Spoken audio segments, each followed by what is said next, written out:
And welcome in, everybody, whether you're on the East Coast, West Coast, or around the world. This is Coast to Coast. We got everybody here. How's it going, gentlemen? Tired. Crispy. So yeah, this is all this sports happening has just got me just worn down. It's that sports drinking. Is that what we're talking about? Yeah, I tell you, I was going for the Olympics of shots, the Nice. shot Olympics. I did not, I think I medaled, but I think I only got the bronze. Do they have a copper medal? Because I don't remember. I might not have made it to the podium. Who knows? I know that if I made it to the podium, that's where I passed out. Because I don't remember anything after that. I believe they call those stairs, actually. That's exactly correct, because I have to climb them to get above the bar. So yeah, it was a tough thing. But you know what? It's kind of fun to watch baseball happening. Like you see a little bit of stuff that's happening with spring training and. It's like I'm listening to like MLB today, and it's like, and I only pick up little bits and pieces because I'm just not paying attention yet. And I'm like, Boston. Yeah, Boston's got 2 third basemen that they pay over $300 million to. And it brought me back. It's like, hold on, the one guy who they just got, they just signed this offseason, and the other guy they just signed last offseason. He's like 2 years into a 10-year deal. Mm-hmm. So it's interesting to kind of see how these types of things are going to play out. And it was cool to see Alcantara, from the Marlins pitch again.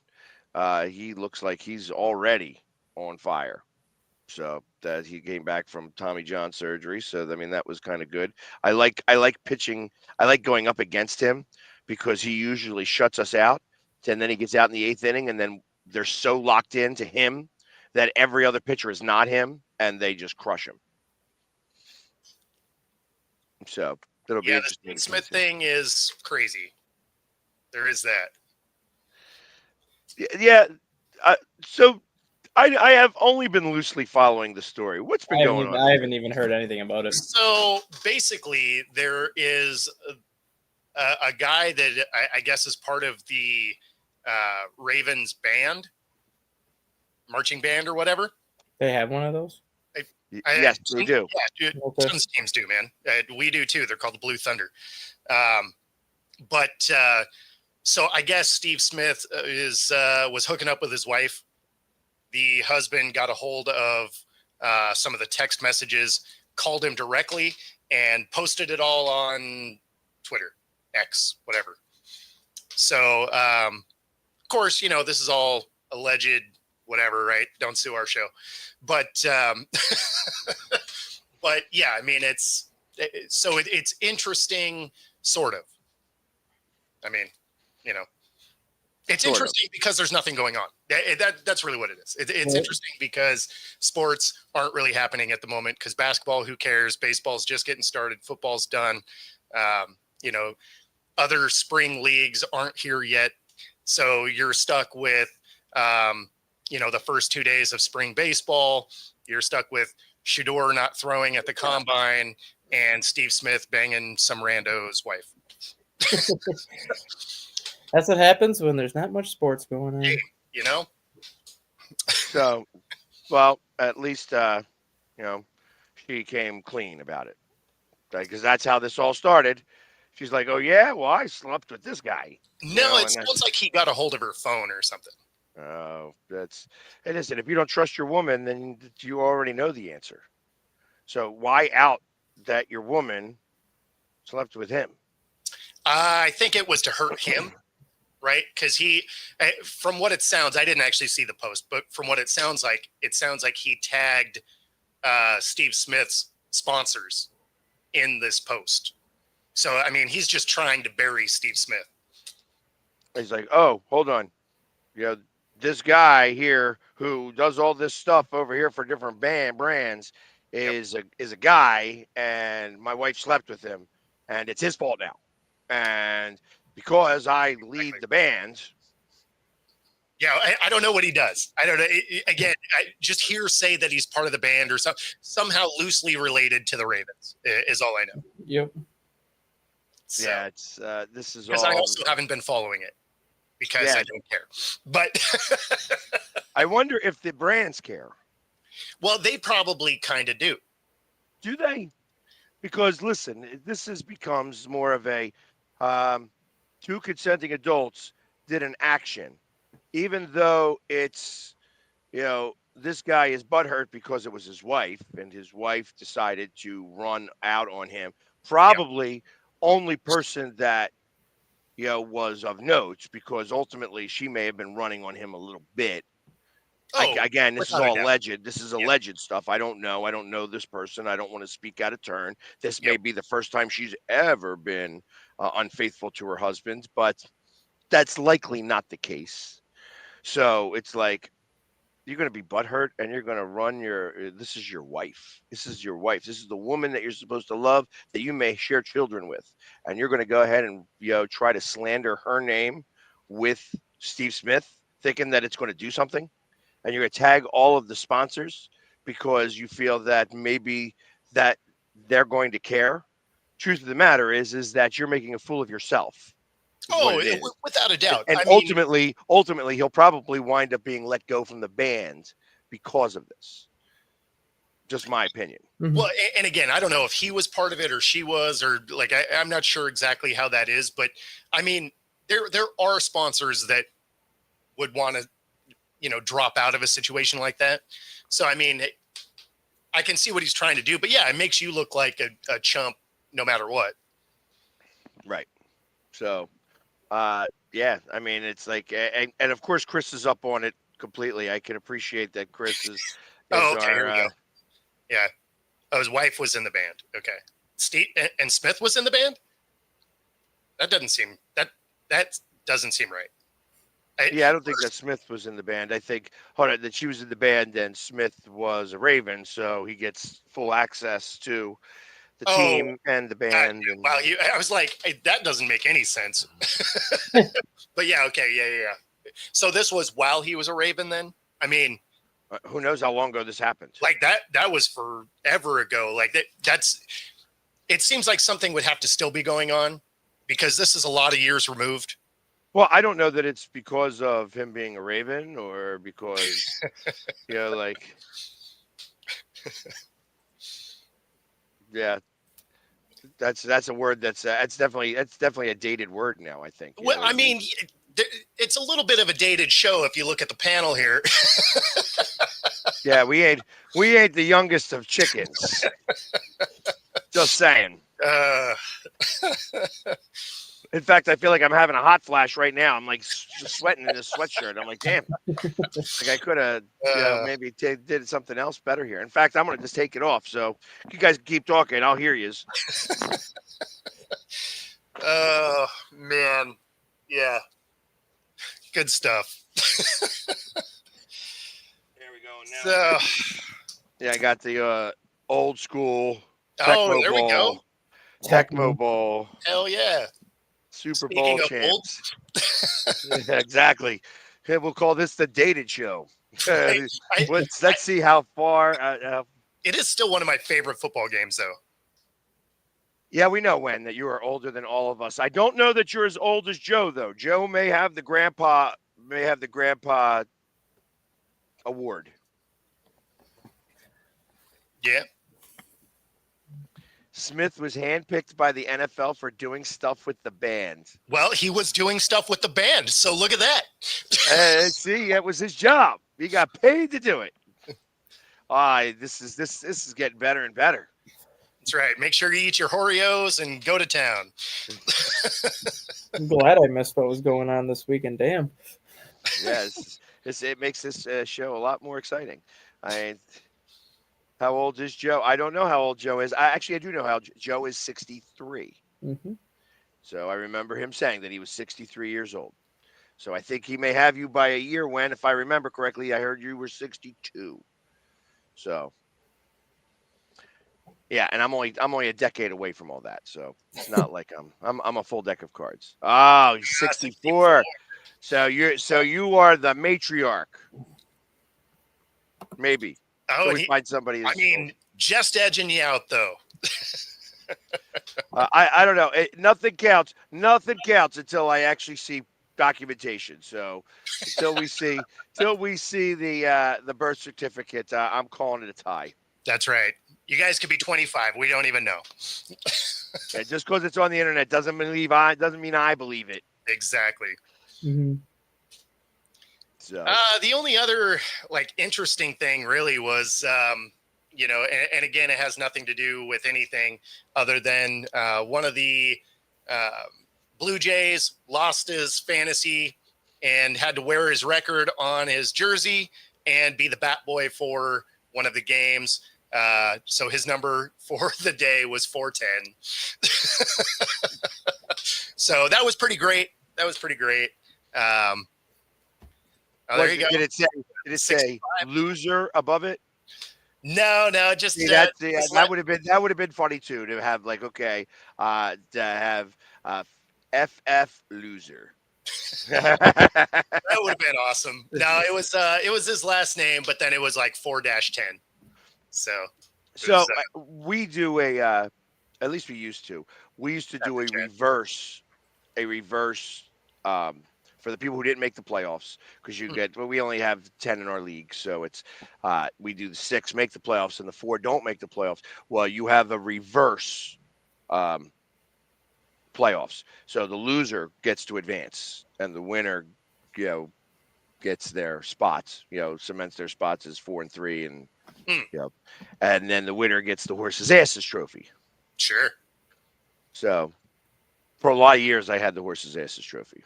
I was that good. I was that good at fantasy football. However, I did make it to the finals for 2 years in a row. I won it one year. I never even got the trophy here. The trophy I never saw my hands on the trophy at one point. So now the trophy is somewhere else, and I have to win it again before I get my hands on it. And it was kind of cool because I really went into the trophy place and I'm like, listen, I want the biggest trophy you have that somebody didn't come pick up. Like, they ordered this, they wanted to get it, whatever, what have you, and then didn't show. What is that trophy? So it's a monster cup with like a big base to it. That's awesome. So it's like, it's awesome. Exactly. It's like kind of cool to have that. And we've been playing so long now that we actually need to get another base underneath of it. So it's going to start becoming you put the names on it each time? Yeah, we put the champion's name on it and stuff. And we have the original 12 teams because there was 10, and then we had to change out a couple teams. So we have the original 12 teams on the top. And it's now called, we call it the Tripodi Cup, because one of the guys who was really good at winning it all the time, Frank Tripodi, died from a heart attack a number of years ago. So we named the trophy after him. So, and Frank Tripodi was really intelligent lawyer who also was really good at smack talk. And I'm pretty good at smack talk, but he'd get like under your skin type of smack talk. And I like it. There was a couple times I'm like, listen, shut your mouth before I smack it. You know what I mean? Like, I don't ever get violent like that, but it's like, Frank, just because you're very witty and you're super intelligent and very quick does not mean that you are, that you don't get me angry enough to smack you. I never had to smack him though, which was good enough, but yeah, I tell you, fantasy football, it's like I said, I normally suck at it, but I have been very good at understanding the way that our league works now. Mm-hmm. And so much so, which the big surprise is that I beat my brother who played college football and was also one of those perennials that would make it to the finals and things like that. The fact that I have been above him for the last 4 or 5 years, I think just says more about the fact that he's probably really busy at work and doesn't get to do this as much.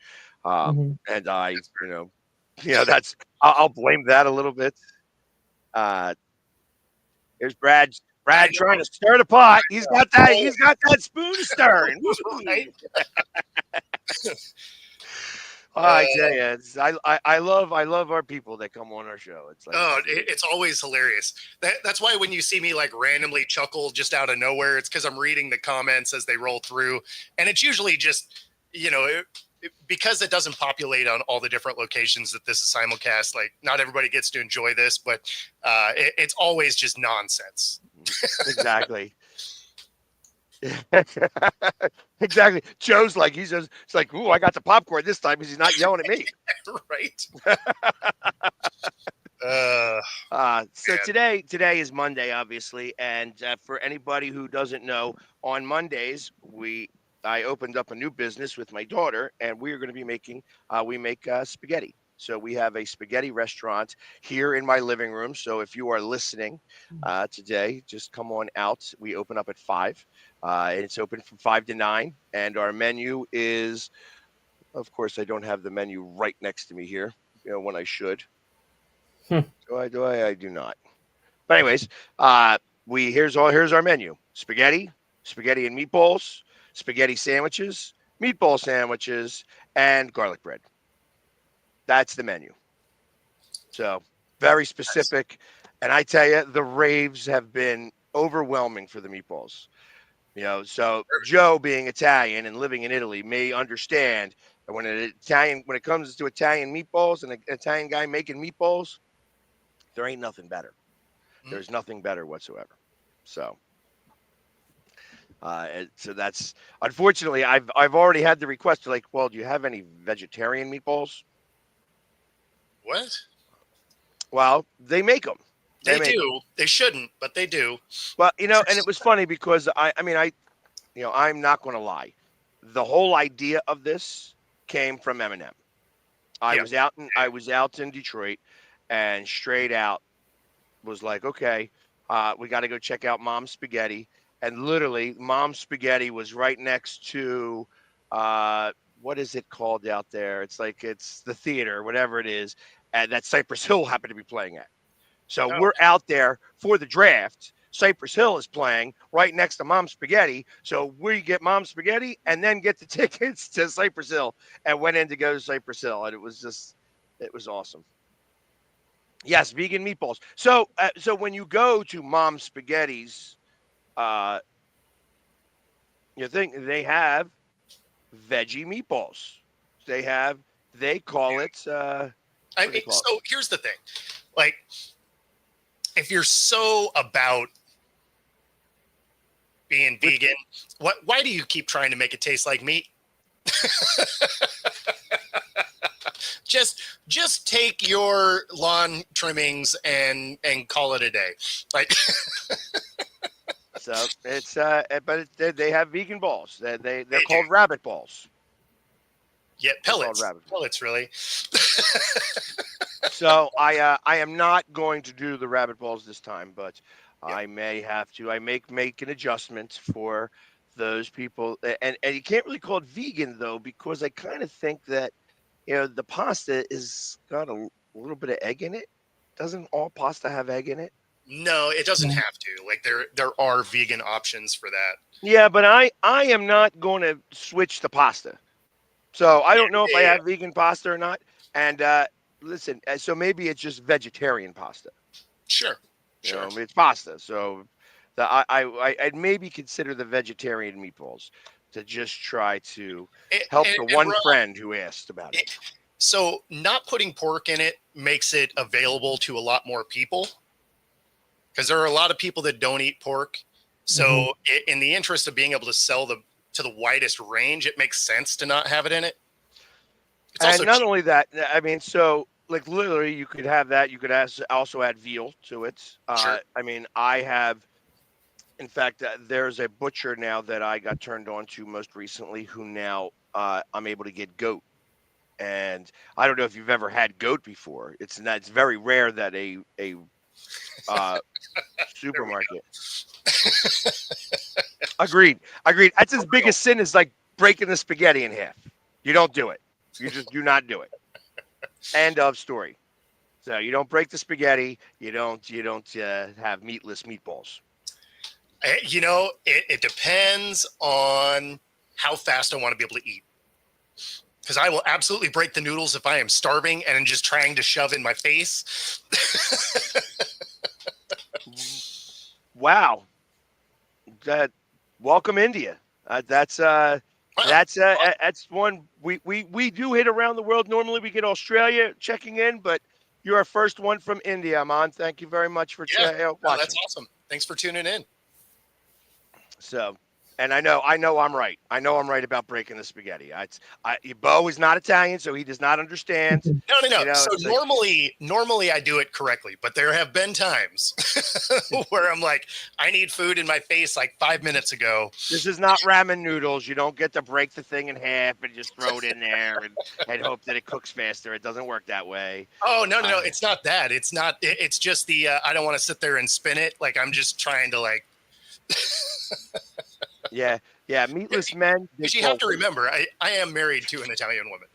Yeah, exactly. But when I do put pork and ground beef, I usually do a spicy, and I will add a couple of other things to it, and I make burgers out of that, and that's a whole different scenario. That's my tasty burger, and I won't tell you the recipe to that. It's only my recipe, and it's yum. But you have to, it takes a while to prepare too. Like you got to be able to do it right, and and that's when I will add hot sausage to the meat. Meatless men are called women. I listen, or maybe not. I mean, I don't want to just. I'm trying to be respectful here. I don't want to streamline across the board, saying, "Hey, well, there is some meatless men that are some of those genders that I don't know yet." Aman, I've never been out that way. Not yet. Me neither. Not to India. It's one of the countries I obviously do want to go to. It's now the most populated country in the world. Yep. So it overtook China. And I am destined to be part of the Century Club. I want to go to 100 different countries in the world. And so India is one of the stops I want to do. When I go, I'm going to wind up probably hitting a cruise. This is the best way I figure to do it, where you can kind of stop in different places in India. I want to go see the Taj Mahal. I want to see, like, I'm big on architecture. So like, I want to see some of the things that are in like the Far East, like some of the temples and stuff like that are out there. I can imagine that being really exciting. So, and when I don't know how long it's going to be till I get there, but when I get there, I will definitely look you up. Yeah, I definitely want to visit the Taj Mahal. That's definitely a thing. Yeah, definitely. I definitely will try to. No, and I'm with you there. Like, I love architecture. So like there's a lot of these places that I want to go and see just because of some of the things that have been built. So, yeah, I mean, but I think the next big trip I am doing is I'm considering going to Spain. That'd be nice. And that's in the middle of July, where we go run with the Bulls. Nice. I might be there, but not in July. I might be there in May. So still trying to work that out. But yeah, July 7th to the 14th is the annual running of the Bulls Festival. And I really want to do it. It's like been something that has been on my bucket list for a long time. So I want to make it happen. Like, let's do it this year before I start to get too old and too slow. I mean, you're probably already too slow. Listen, the Bulls trying to move out. The Bulls can run fast, but there's a rule with the Bulls. Don't look at the bull. Just run.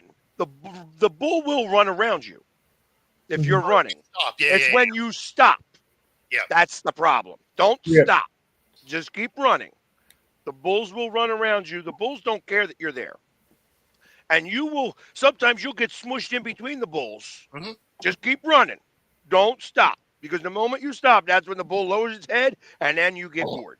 Yeah, that's how you get gored. So don't stop running. And I'm gonna run through the whole thing. It's not that crazy. As someone that used to round up and dehorn and brand, I have no interest in running with the bulls. So you were in rodeos before? Yeah. So my ex-wife was a rodeo princess for the Ellensburg Rodeo, and then we had a friend that had a cattle ranch. So we used to go and round them up and bring them down and brand them, dehorn them, all that. So Gotcha. So I got that out of my system. Yeah, I can imagine if you're around a bunch of bulls that you don't necessarily. Yeah, well, No, and, it's not taking that we any have longer. horses and stuff too. So I mean, it was yeah. So Robert, you can only dress one specific way. So I will dress. I will dress as the Philly sports guy, actually, but it's a white outfit. It's a total white outfit with a red scarf. That's it. That's every time anybody you ever see running there. That is the uniform you have to run in. You're not allowed to run in any other color. Yeah. They will not allow it. So you have to have that uniform. And I can paint my face. I was told, but I can only paint it white and red. So I'm going to be very specific on how I do this, obviously, and it's going to be all white with the red hair and red eyes and red goatee, and that's that. Because I want to keep with the tradition of this. I know that it seems like a little bit of a spectacle because I may be the only person who's going to have his face painted and do it this way, but I every other portion of this, I want to be very respectful of the tradition. Mhm. So I'm not going to be having shoulder pads on for this. You know what I mean? I'm not going to do things that are it's going to be bad enough that I'm going to be different than everybody else. You know what I mean? Right. And truth of the matter is that I'm making a video beforehand, and then I am locking my phone in my pants because I'm not going to try to do a video while I'm running with the bulls. Because that's not good. Oh, look at the bull right behind me. Ah, you know what I mean? That's not going to cut it. So I'll have to deal with other people. And listen, the camera finds me. The camera does find me when I am the Philly sports guy. So I have no doubt in my mind that it would be an amazing experience. Yeah. And No. I look forward to it. I look forward to it. So this is my second wife. They were not my wife at the same time. How many wives do you have? Hey, he's getting excited. He's like, whoa, I've got 6. Exactly. You can't have a harem here. That is hilarious. I won't be wearing a hat. Yeah. I will not be wearing a hat. I was considering wearing like a chest thing, like something that I could pin and be kind of mic'd up for as we do that. So that's a possibility. This is one of those things where I'm not exactly sure who sponsors this, like who would sponsor this. This might be just I'm doing this on my own. Okay. I can't imagine that. I mean, a sponsor might be cool with it, but I'm not wearing a patch. I'm not going to wear, this is sponsored by TickPick here. It's as great a sponsorship as TickPick has been to me. I won't do that. I won't disrespect the culture because I feel like it's a disrespect to the culture itself. There's going to be enough people watching the videos that, it's like, what's up, everybody? It's run day, and it's brought to you by TickPick. I don't think I'm going to do that. You know what I mean? Yeah. I think I'm going to be like, that makes sense. So. Wear a helmet.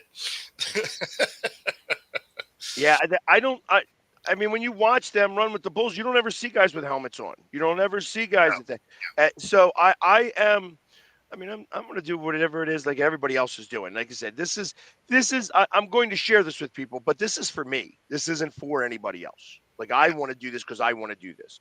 I considered trying to do the cheese roll, but I feel like I'm too old now for the cheese roll. And as you go tumbling down that hill, it's easy enough to break an arm or break a leg or twist your ankle or do whatever. And I'm just that I think that time has passed me by. I think if I was 30, I would do that, but not at 52. 52, there's too much that could get broken that's going to hurt a lot. I'll be right back. All right. I just Fair heard enough. something really loud in the other room, and well, I'm here by myself. So There you go. No dogs, no cats, no nothing. All right, I'll see you in a second. So, Did Amon, you? just real quick. Obviously, Dustin is over there. He's that guy. He's stat guy, and I am the Philly sports guy. Bo will be back here momentarily. So we do this show on a daily basis. It's a sports show most of the time, except when we don't have sports to talk about. And then we start talking about everything. So it's we're pretty eclectic. Those two guys are married. I am not. And I go to a lot of sporting events and paint my face and have a good time doing it all. So the Steve Smith thing was going on this weekend, did you also see the thing with Angel Reese and just how jealous she is right now?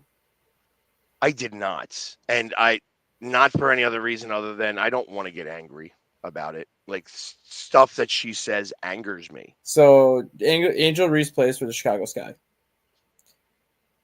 Caitlin Clark has a brand new Nike billboard in downtown Chicago, right across the street from where Angel Reese plays basketball, and Angel Reese lost her shit.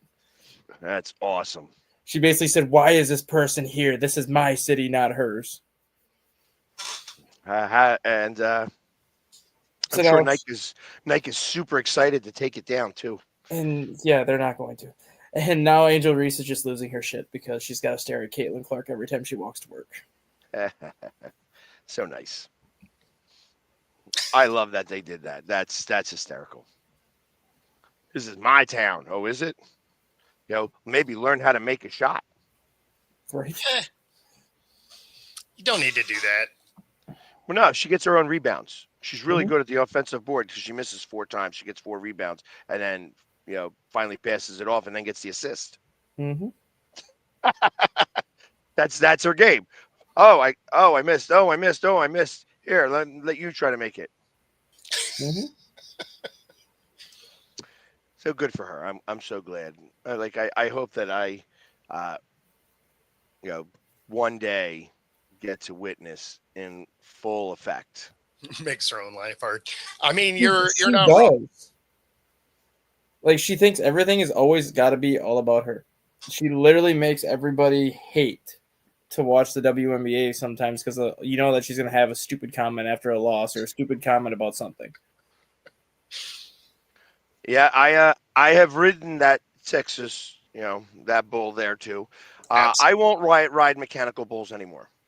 The last time I rode a mechanical bull, I was on there. I was on the bull. Like I know how to hold on, and I actually have really good arm strength from arm wrestling. So it's like I can actually stay on. And I wound up having my inner thighs bruised for about a month Sure.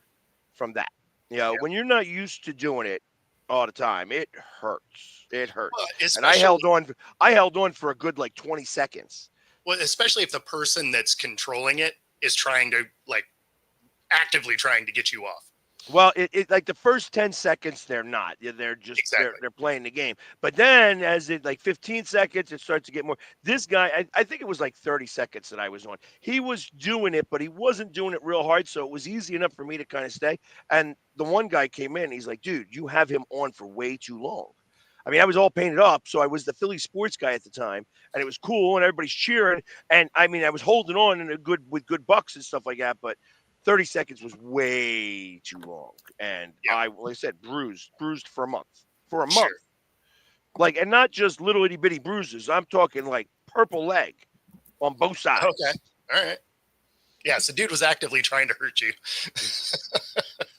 And yeah, I mean, her game is defense, right? Like that's what Angel Reese is good at. They keep trying to make it so that she's as a scorer or whatever, but I mean that's not her game.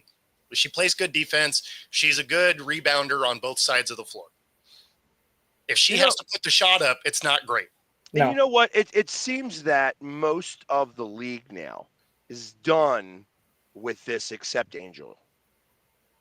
Like it was interesting. There was the one time where the ball was about to hit this girl in the back of the head, and Caitlin Yeah, Clark blocked it from doing yeah, that, and she got all pissed off about it, and then came over and apologized. I tell you, that moment in time was actually a big moment for a lot of different reasons, yeah. because everybody on that girl's team was like, no, no, no, no. She actually, Kept you from getting protected you. locked. She Yeah, protected you, a little exactly. bit. And Caitlin Clark thought nothing of it, but it was a moment in time that everybody around her and like around the WNBA started to be like, you know what? This is just a woman who is trying to play basketball like the rest of us. It's like I, that became that moment in time where she started to turn the tide a little bit. mhm. I feel like that the only person still talking about all of this is Angel. And the thing is, like a lot of the veterans, like Diana Taurasi, Brittany Griner, Sabrina Ionescu, and a lot of those veterans were the ones that initially were giving Caitlin Clark so much shit when she came into the league, basically saying, "You're not one of us. Like, you don't deserve to be on the All Star team. You don't deserve to be here." And within a month of the WNBA season, they were all apologizing, basically saying, "Yep, she's good. She deserves what she's getting. She deserves everything she's getting. She deserves this. She deserves that." And yet, Angel Reese can't accept that fact that all these veterans that have been doing this for decades are now just backing Caitlin Clark, saying, "No, she's earned everything she's gotten. Like, we're good. Well, I We're mean, good with what the she's thing gotten is, us." she's leaning into that being her brand. So like I don't even hate on Reese for doing it because it's getting her paid, right? Like people view it as a negative thing, but I mean it's helping her push her brand. It's like a heel in anything, right? Like you got those people that are going to lean into that because it's easy for them to build that brand. So, I mean, you do you. No, I get that. I can understand that. I see it. It's so funny that you say it like that, because I immediately think of, okay, so her brand, she could come out with like a perfume and call it bitch, She could. and and that may actually sell. Like that, like as you're saying that, Absolutely. it actually makes sense to me. Yeah, lean into it some. Maybe you have to. If you're going to play the heel, play it. You know what I mean? Exactly. Like let's you got to dive in. I think that the problem is that she believes her own stuff. Mm-hmm. It's like, and I tell everybody all the time, and I mentioned this yesterday to somebody. I says, when you paint your face for a living, you better get the joke. You know what I mean? It's like I don't take myself too seriously. I am just a fan like everybody else. I don't speak for anybody. Although I have opinions and I can talk very well, it doesn't mean that I speak for anybody else. And I'm real big on that. And I tell people I'm not the number one fan. I am not the number one fan out there. Just Yeah. because I wear different makeup, that's the only difference that I have from anybody else. Uh, Sure. Now, of course, that's not my brand. I'm not trying to be the heel. I'm not trying to be that. Yeah. Uh, it makes me wonder if she's got the right people around her. Well, I'm That's where I assuming start. no, but at the same time, I mean, if you've been depicted as the heel and you can see the path forward that it makes you money, I mean, I definitely get the, lean into it. Like if that's where you've been thrust into, why not? You know, and I agree to some extent. Obviously, there's much better basketball players than Reese in the league. No question about that. She is a top level defender. Like I will absolutely give her that. She is a top level defender in the league. So is she a great scorer? No, I actually don't know why they keep trying to make her score, because they have scorers on that team. But she's their star that gets the most highlights. So I mean, they feed her the ball, but I mean they have people on that team that can score. So I mean, they should just lean into the fact that she's a great defender, great rebounder, and maybe let other people jack shots up. And who was the girl that won the MVP? Because that girl's a player. I mean, that girl can play some ball. And it wasn't Caitlin Clark. She was the rookie of the year, Yeah. but it was not. It was the MVP was a woman. I mean, she played in the WN the for the USA and stuff like that. She Was was it Asia Wilson? That might have been her. I thought, Yeah, and Asia Wilson. Yeah. Yeah. and she's a great player. She is. That can be. I think you could lean into that, trying to do the Bird Magic type of situation, because they are both good players. Now, obviously, a lot of Caitlin Clark's game is 3-point, the 3-point Sure. game and stuff like that. And she, I don't think that she's ever one to get like a triple double in terms of getting the rebounds. She doesn't have a post game very good. I don't think. I don't watch enough, but I mean, ultimately, I feel like that would be a better suited game. Like if you're trying to hit that narrative, because I think eventually you're going to have to get away from the negativity, and that's what's still coming from her. The Yes. negativity, and that's where I'm like, hey, at what point do you have to pull the plug on that? Well, Because I mean, eventually her sponsors will. yes. I mean, yes, I agree with that. But I mean, the negativity does sell is the problem. I mean, when you look at wrestling, right? Like I don't follow wrestling, but there's always a couple of heels in that, right? Mhm. And there's always a lot of negativity around it. But the thing is it sells tickets. People watch it, right? It's why there's not a lot of good stuff on the news. The news is always a bunch of negative stuff. If there is something positive on the news, it's a special segment. So I mean, unfortunately, negativity sells, and so she'll be able to build a career on it if she really wants to lean into it. I'm personally not a fan of it, but I mean, the market's there.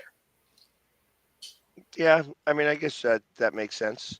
I mean, I don't know. I'm not a fan of negativity, and somebody continually over and over and over says the same thing over and over and over again. Eventually, it gets old. What are you talking about? Brad's in here every day. He's barbecuing Steelers nonstop. He's barbecuing the Steelers, barbecuing the Cowboys, the Yankees. If you ain't from Philly, you ain't from anywhere. You know what I mean? Because you suck. That's right. So I know you guys aren't too much into baseball yet because it's spring training, but once baseball starts, that's pretty much all I do. This is the only time the Mariners are good. So did you see Aroldis Chapman yesterday? No, I haven't watched any baseball. Aroldis Chapman clocked in at 107 on the gun yesterday. 107. Wow. That's amazing. Has that been rechecked? Yep, it was rechecked several times. He clocked in at 107.1 in his inning yesterday. That's the fastest pitch, obviously, ever recorded since the radar guns were a thing. Yeah. Wow. At 36 years old, he is still bringing it. Was it a ball or a strike? It was a swinging strike. That he might as well not even swung because he was so far behind it. Yeah, you got to imagine. At $107, yeah, you're going to be behind it. Yeah, I mean, I can't catch up to a 60 mile per hour, so 107 would just be like, well, yeah. Well, yep. and even if you're used to, say you got a guy. If you're used to 101, 102, you're still going to be way behind that. Yeah, people say that 5 miles an hour isn't that big of a deal, but if you're used to 101, 102, and 107 107 is a big deal. Yeah, because of the short amount of time you have to pick up the ball. Yeah. Like if it was 107 coming from center field, you got to you got to take a shot at, like, that's a swing where you start to swing before the ball's even out of his hand. Just about. Yeah. Or like you're going into an area. You're swinging in an area, and that's it. You're hoping that the ball gets in that area. Yeah, you're hoping for contact. Like that is it. No. We're just messing around, Joe.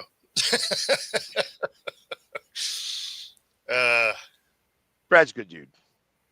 Yep. And a very loyal listener. So no. We appreciate all of you guys in here, and it's hilarious watching you guys bicker back and forth in the comments. It is, even though we don't post it up all the time because a lot of times it doesn't necessarily have anything to do with what we're talking about. It is a funny read. Right. So they did the first challenge yesterday. How did it go? Was it a successful challenge? No, the first challenge was actually on Thursday. Mm. The Okay. first challenge was Thursday during the Cubs and Dodgers games. The Cubs challenged the ball call, and it was actually a strike, so they won the challenge. Okay.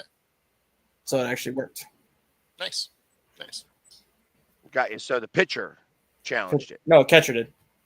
Catcher. Okay. Pitcher technically can't challenge it. The catcher's the only one that can challenge it. Catcher or the batter. Got you.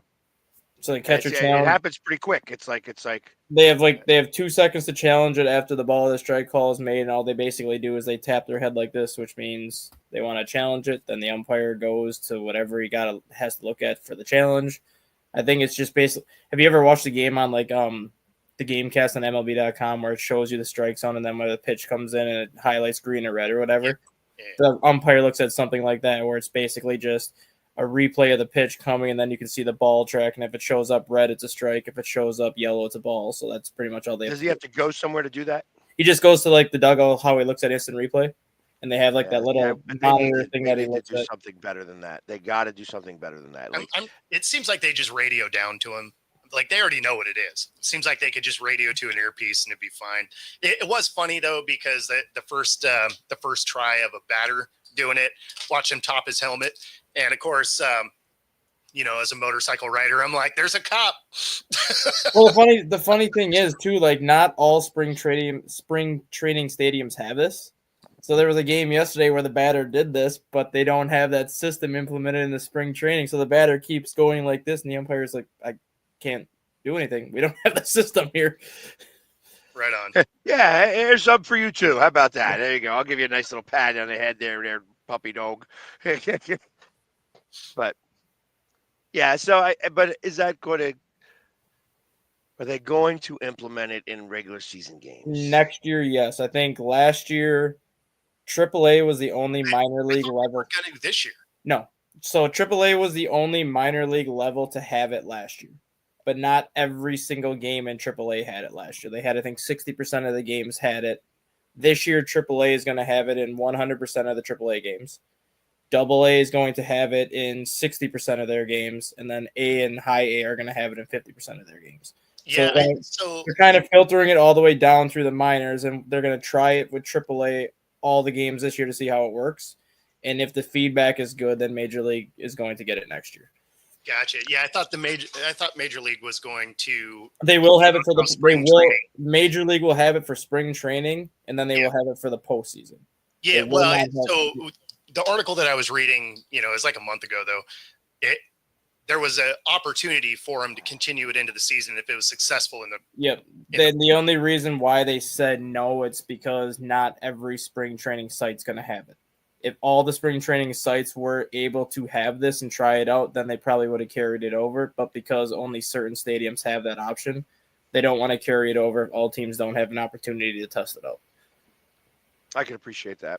That's it was like the stop clock. You had to, every team had to implement the stop clock right away.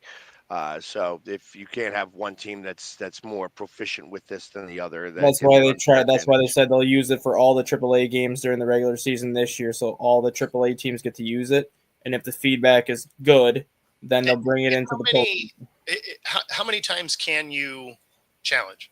Each team is allowed 2 balls and strike challenges, similar to basically a regular challenge for instant replay, but you don't get a bonus challenge if you get it right. It's just strictly 2 balls and strike challenges you get to the game, whether you get them both right or both. Per inning? No, for the whole game. Each team gets 2. Each team gets 2, whether you want to use it both for the pitcher, both for the hitter, or one of each. You get it twice per game. And that's why it's kind of interesting because you want to see how aggressive the managers are with it. Do you wait till later in the game to use them both, or is it like one of those situations where you're up 2-0 in the 5th inning, bases loaded, and all of a sudden then it's a borderline call, or do you use it then? I mean, it's going to be situational for sure. But if you only have 2, it's probably going to be on something fairly egregious. No, it's going to be more. I think once it gets implemented full time into the majors, I think you're going to be allowed more. But they only want to limit it at 2 right now because there's so many times during a game where you have borderline balls and strike calls where it could go either way.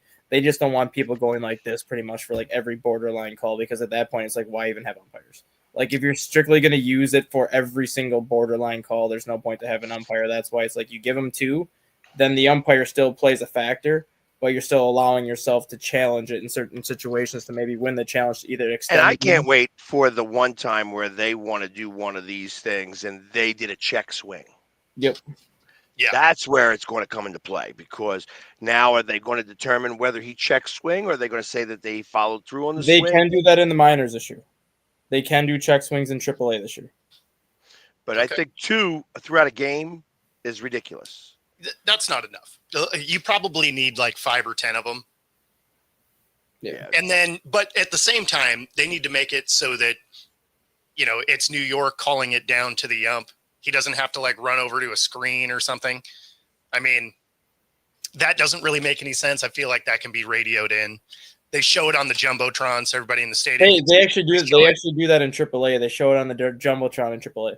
Yeah, well, and you should, right? Because you shouldn't need to make the umpire run over. Like that doesn't make. And not only that, but you have the box, and if the ball goes through the box in any place, it's a strike, right? No, That's exactly. how that works, right? Anywhere in the box, it goes through, it's a strike. If it nips the front end of that box, It's still in the supposed box. to be a 3D box, it's right there. So I kind of feel the same way, that you should just have it right up there on the big screen, and it'll say strike or ball because it hit the box or it didn't. End of story. No, exactly. There's no. Well, especially because it's automated. You don't like. There's no reason for the ump to have to like run over and do whatever. Like that doesn't make any sense because this is a 3D digital image anyway. So, put it on the Jumbotron, radio down to them. They're showing it on TV for everybody else. It doesn't need to take a ton of time. So if you did, 5 or 10 of them a game, it's not going to add anything to the length of the game. Yeah, for Chris's comment, there was a second challenge because, like I said, the Cubs had the first one on Thursday against the Dodgers when Colin Poteet challenged a call against Mookie Betts and won the call. Got you. I just loved it when it was a very close strike because it was at the top of the zone, but it was still a strike, and then Mookie Betts still tries to argue it. It's like, I don't know what you're going to argue now because you literally saw where the ball was when it crossed. I mean, that's the thing, right? Like, there's nothing to say after that. Like, you can't argue it. Like, yes, it was. And to Betts' point, the catcher caught it horrible. Like, he was crossed up, like he was expecting breaking ball, and ended up being a fastball. So he ended up catching it like this, so the ball looked like a lot higher than what it was. But then when Colin Poteet challenged it and it showed where it was located, Betts is like, how is that a strike? It's like, it's in the box. It's at the top of the zone. Like, you can't argue it. I mean, framing goes both ways, right? Like, you can frame it to look in, you can frame it to look out. Like, if you're expecting a curveball at the knees and all of a sudden the fastball's coming up here, yeah, that's not going to look like a nice frame job because you're just getting your glove up so you don't get killed. Yeah, well, not just that, but like if somebody's on the bag, if you miss it, right? Like, they're advancing. So, I mean, sometimes you're just reactionary trying to get there. And he caught the ball, so it doesn't matter. Yeah, exactly. I think the system's going to work eventually. Like, it's like everything, it's going to have its flaws, it's going to have its benefits. But given how bad umpires were the last couple of years, especially last year in some games where you can see umpires have like a 78% success rate, which is just absolutely terrible, you knew an electronic strike zone was going to have to come at some point, or at least a way that you could challenge balls and strikes. Because there were so many games last year that umpires were just completely terrible because the catcher is going to set up off the plate to begin with, and an umpire likes to kind of stay center level with the catcher's helmet. So if that catcher's already centering off home plate, you're following that catcher. So if the ball hits the catcher where he sets up, the umpire is going to call a strike because the catcher didn't move. And it's like, you're already off the plate when that ball's released. Like, that's where you set up, and you caught it over there. I mean, yeah, I guess if your ump isn't very good, sure. Yeah, Angel Hernandez effect, exactly. Just whatever he calls, it's the opposite is fine. There you go. Yeah, and it's exactly that. Like the concept is good. It'll require some work to make it. And even even what Pegs was saying too, how you need more than 2 a game, I would be okay with 1 per inning per team. Whether you use it when you're pitching or batting, if each team got 1 challenge per inning per game, so that's essentially 9, you're gonna extend a game by 5 minutes. because you can easily just look at the video board like 10 seconds later and see where that ball comes in. It's like, okay, ball, okay, strike. Well, that's why I said, like, if they radio it down to him Yeah. so he doesn't have to like run off the field or anything, it wouldn't add anything to the game lengthwise, which is Yeah, why I say if you had 5 or 10 of them, it'd be fine. Yeah, and you can't use it like if you're pitching, if you use it when you're pitching, then you can't use it when you're hitting. Like if you get 1 per inning, it's like 1 whenever you want to use it, whether it's your pitcher's pitching or whether your hitter's hitting. Like that's when you. I mean, I don't care if it, like say you get 9. I'm fine with them being able to use them all in 1 inning if they wanted, because then you're hosed the rest of the game. Like it doesn't matter. Yeah. So whether you use at what point does the umpire? So after you're done using them, they're like, okay, well now I'm going to be deliberate because you've been saying that I've been wrong all this time, and even if I'm wrong 9 out of 9 times, guess what? You don't have any more now. Now, yeah, I feel like you have to hang on to one, right? I think if it ends up being like, if they're borderline calls where like it could go either way and then you challenge it and it ends up being overturned, that's one thing. But like if it's an egregious call, like and the ball's like 2-3 inches outside and the umpire calls it a strike and then you challenge it, then you might see the umpire getting a little salty because he might be like, I'm calling the zone the same way for both teams. Like, okay, you don't like the call, it is what it is. But if it's like a borderline call where it could go either way and then the umpire kind of looks and he's like, okay, I guess that was a strike, or all right, that was a ball. Like I can see the umpire being a little bit more like, it's good pitch. I called it one way, and this was the end result. Yeah. Yeah. So the thing that's funny is I don't mind this pitch clock, and everybody's adapted to it so well that, I mean, I think it's fine. As a high school coach, no, they should not, because we actually put it in place last year for our high school. Okay. Even though it's like not required in high school, we actually put it in place for our high schoolers last year. Like it should not be ditched.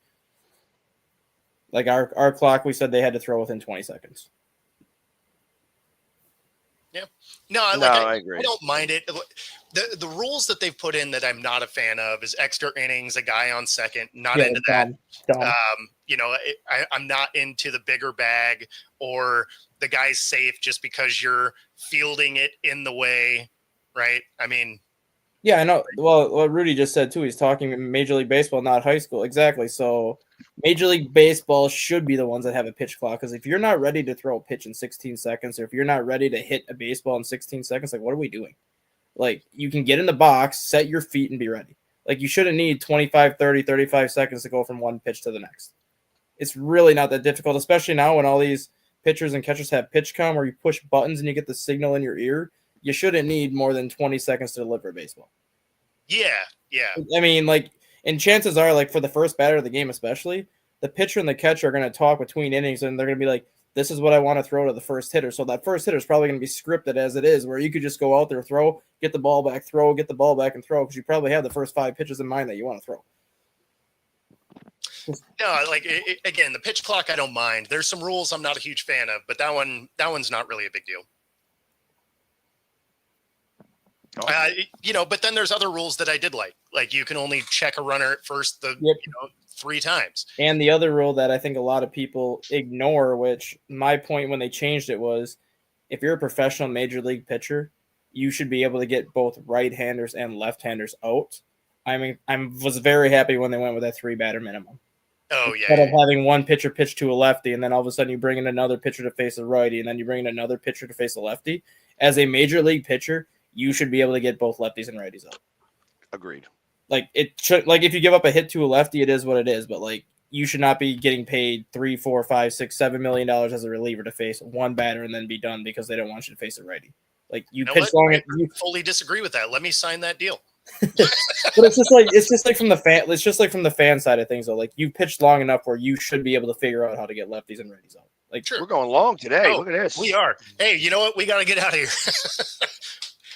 I wasn't watching, so that's on me. If you're watching on YouTube, be sure to like and subscribe. Helps us bring our content to you. If you're watching on Roku TV, stay tuned. Otherwise, we're going to get out of here. Take it easy, everybody. Later.